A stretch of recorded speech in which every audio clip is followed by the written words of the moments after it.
Okay, so I'm still getting that range sensor fault. Tried cleaning connectors a bunch of times, heating up with with a heat gun, and I'm still getting it in like first, second, third, sometimes drive, and I think that's not making it shift correctly because sometimes it'll shift sweet and then suddenly it'll just sort of downshift and upshift real funny.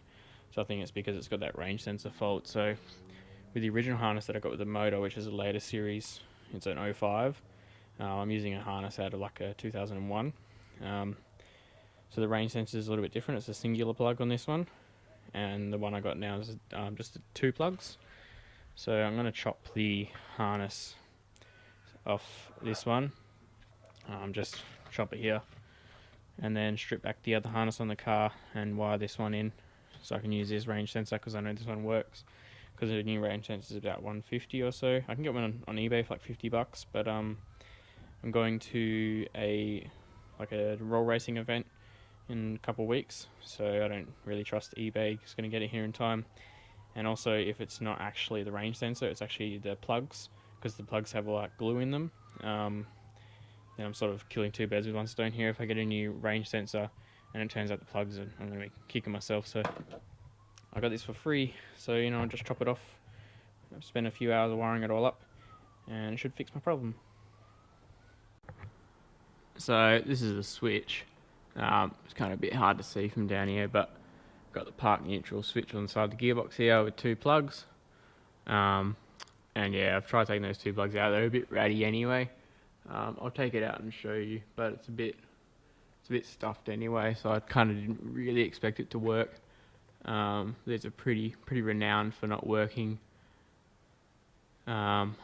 Yes, once they're removed, once you remove the plugs, they're a goner. So I'm gonna remove the plugs, remove all the harness, so it's dangling down here kind of thing, and I've got enough room so I can cut it back and solder everything that I need to solder. So let's get into it. Okay, so I've got I'll try and get my phone torch in there so you guys can see a little bit. I've got the sensor on, and I've got the alignment markings aligned. I'm not quite sure if you're going to be able to see it, but there's little dots on there. Anyway, so I got that done. So that's all mounted nicely.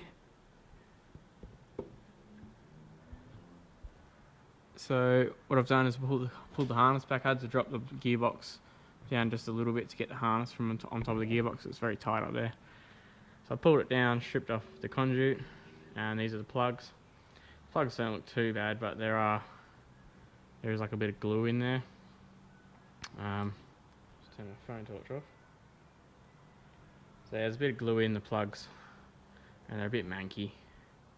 So if we look at the actual sensor itself,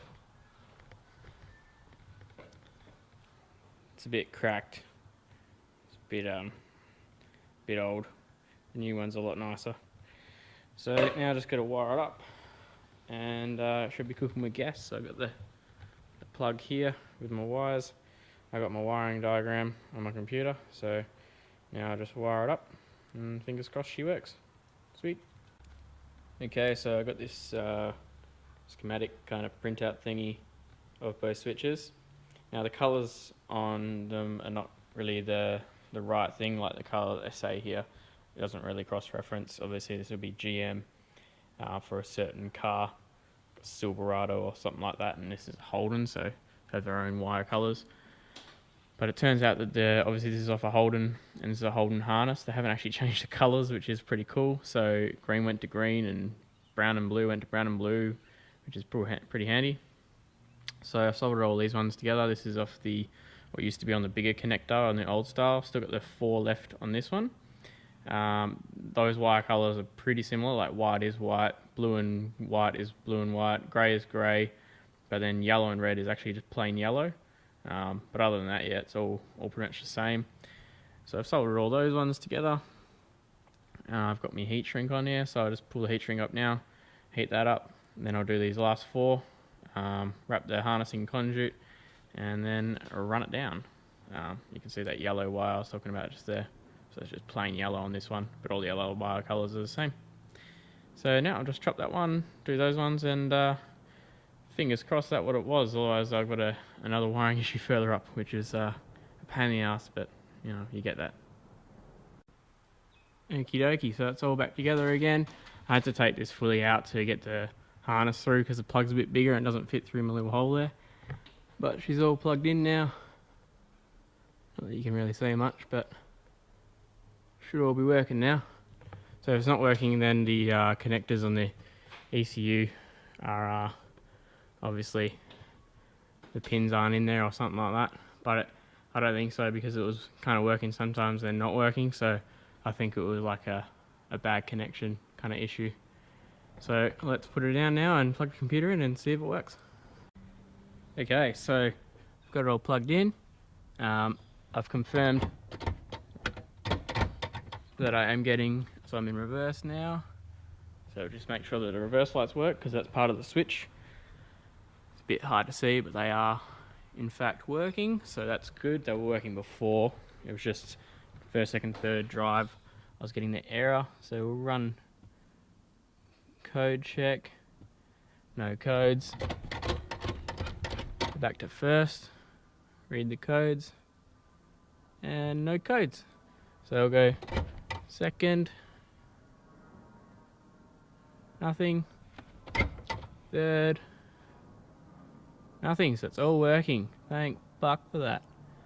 Awesome, guys. So that's the last piece of the puzzle. So now the shifting should be working properly. If not, it's just calibration on HP tuners of the shift points. The tuner couldn't do it at the time because I only had drive, so not his fault. But he did put in settings which he said should be fine.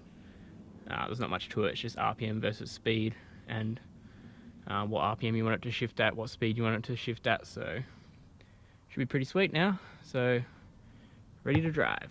Woo!